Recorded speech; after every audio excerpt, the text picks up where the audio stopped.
स्वामी जी, मौसम बदल रहा है और प्रदूषण से लोगों का बहुत बुरा हाल है। अब आज की तस्वीरें दर्शकों को हम दिखा रहे हैं, बड़ी भयानक हैं।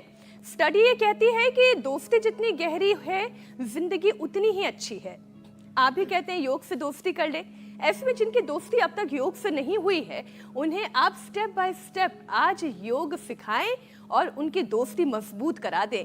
एक बार ये कहना, ये जोड़ बन जाए, फिर कभी टूटे ना।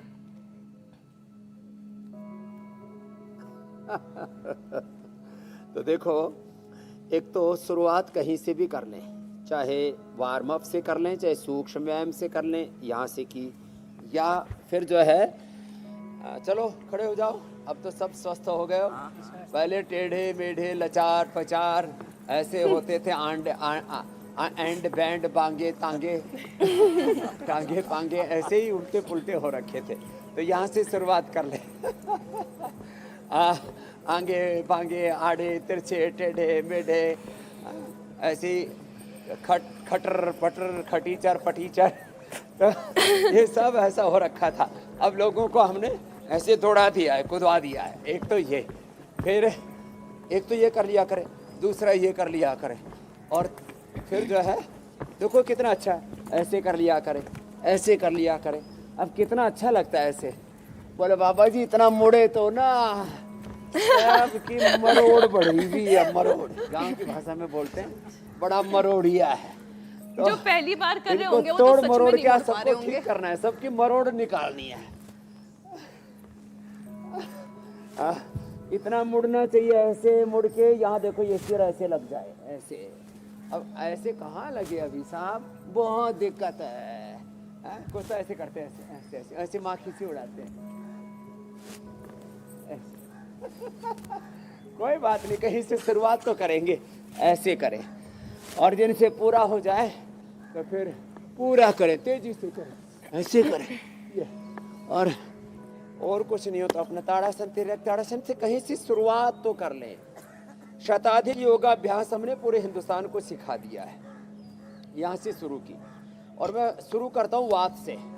80 प्रकार के वात रोग कहे, 100 से ज़्यादा प्रकार के इसके कॉम्प्लिकेशन है। इसके लिए लोग बायोलॉजिकल लेते हैं, स्टीरॉइड लेते हैं, पेन किलर्स खाते हैं, फिर गरम गरम चीज़ें खाते हैं। अरे भाई दर्द हो गया, क्या करें? लेकिन जिसको बंद करना चाहिए, छाछ नींबू अचार टमाटर खटाई बंद, नहीं तो खटाई में पड़ जाएगी बात। दही छाछ नींबू अचार टमाटर खटाई बंद। फिर अभी सर्दियों में गोंद खाएं। गोंद को घी में भून के रख ले। गोंद को 10 तरह से खाया जा सकता है। गोंद के लड्डू बना करके खाओ, गोंद को घोल करके पानी में ऐसे ही मिला करके पी लो। गोंद को आप थोड़ा आटा के साथ मिला के खा लो, पंजीरी बना करके खा लो, लड्डू बना करके खा लो, उसको पानी में घोल करके पी लो, चाय कॉफ़ी में घोल करके पी लो, दूध में घोल करके पी लो। गोंद को हम तो ऐसे ही चरड़ चरड़ खा जाते हैं, बड़ा अच्छा लगता है दांतों में ना, क्रंची क्रंची बड़ा अच्छा लगता है। और सर्दी में जो है ह्यूमिडिटी भी कम होती है, तो उसकी कड़की बरकरार रहती है। तो गोंद खाया करो। दूध में हल्दी सिलाजी तलाक्षा दे लेने से। अब देखो ये जो आर ए फैक्ट्री CRP AN अचल भी 27 जितने भी पेन मार्कर्स हैं, एलोपैथी में कहा जाता है, इनका कोई समाधान नहीं। फिर लोगों को ऑपरेशन कराते हैं, स्टीरॉइड बायोलॉजिकल देते हैं, और ये सब ले करके लोगों की किडनी लिवर खराब हो जाते हैं, ज़िंदगी तबाह हो जाती है पूरी। लेकिन हम जो आज उपाय बता रहे हैं ना, कितना सिंपल सा उपाय है। अपना आटा गूंद, आटा एक तो मिलेट्स खाना चाहिए, और हो सके तो रागी बाजरा जैसी चीज़ें खानी चाहिए। रागी बाजरा चना, ये जो ज़्यादा गेहूँ और चावल खाते हैं ना, ये बात बढ़ाता है। ये बायबादी की चीज़ें इनको नहीं खानी।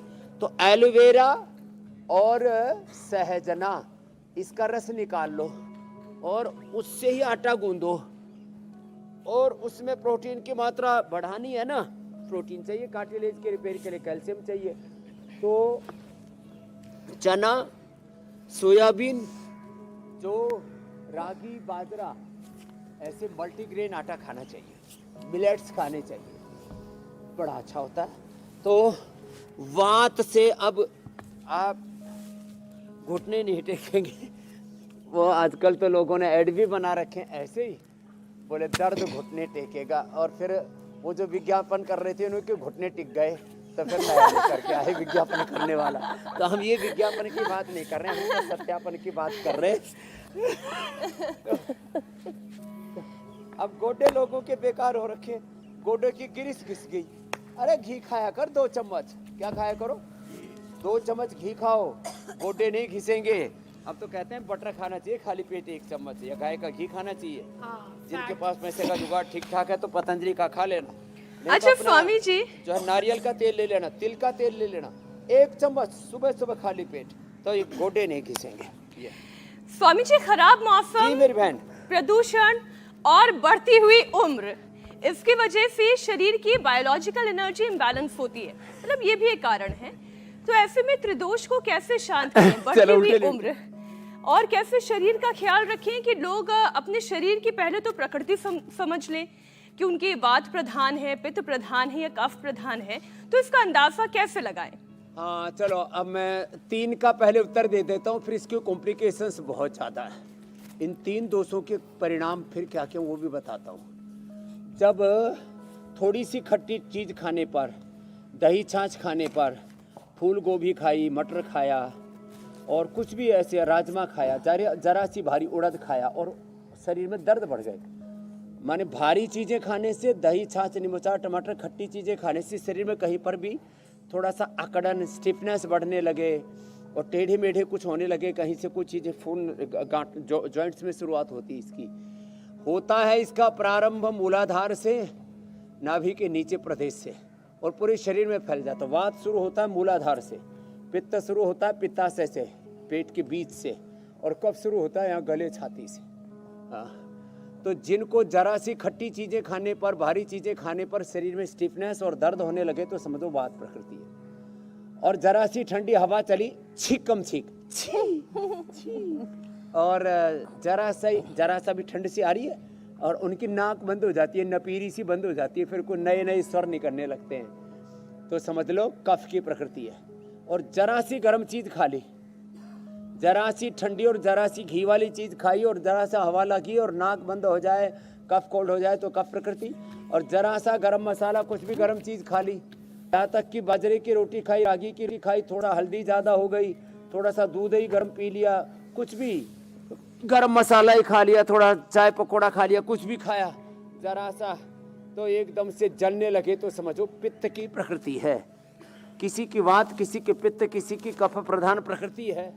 और पित्त के लिए, एसिडिटी के लिए अलग अलग प्रकार की एलोपैथिक दवाइयाँ खाते हो, बड़ी खतरनाक है। उससे अंदर ही अंदर वो पित्त को दबा देती है और अंदर फिर जो है वो फिर जैसे वो निकलता ना ज्वालामुखी की तरह विस्फोट होता है फिर शरीर से। ऐसे ही कफ को लोग दबाते रहते हैं, इन्फ्लेमेशन को अंदर के, और उससे फिर वो जो है टीबी में, कैंसर में कन्वर्ट हो जाता है। ऐसे ही वात को लोग दबा देते रहते, पेन किलर से, स्टीरॉयड से, बायोलॉजिकल से, फिर वो वात एंकोलॉजिंग स्पोलाइटिस, टेढ़े मेढ़े पूरे शरीर को अंदर से जर्जरित कर देता है। जैसे इजराइल वालों ने हमास के पखच्चे उड़ा रखे हैं ना, ऐसे वात जो है ना अंदर से पखच्चे उड़ा देता है पूरे शरीर के, तो ये हालात हो जाती है। अब ऐसे हालात में तो जिससे जितना बन पाए, कहा भुजंगासन, शलभासन, उतना योगाभ्यास करें। वात त्रिदोष के लिए प्राणायाम तो अच्छा है ही सो है। अब देखो वात दोष का परिणाम ही है ब्रेन और नर्वस सिस्टम के जितने भी डिसऑर्डर्स हैं, न्यूरोपैथी, रेटिनोपैथी, नेफ्रोपैथी, अलग अलग प्रकार के ये जो नस नाड़ियों के रोग हैं सब वात प्रधान है। ये जितना ये फिर जो है ये जो बीपी बढ़ता है ये पित्त प्रधान, बीपी और जितने भी चर्म रोग हैं ये पित्त के बढ़ने से बढ़ते हैं। और कफ के बढ़ने से मोटापा बढ़ता है, कफ से सर्दी जुकाम, कफ कोल्ड तो होता ही, अस्थमा, दमा, लंग और जो है क्रोनिक लंग डिजीज।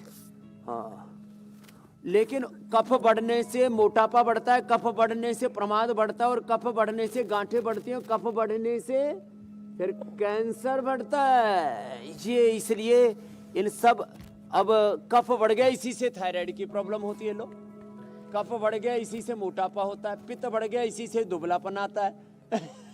ये जो अलग अलग बीमारियों का नाम है ना, दरअसल ये वात पित्त कफ का ही परिणाम है।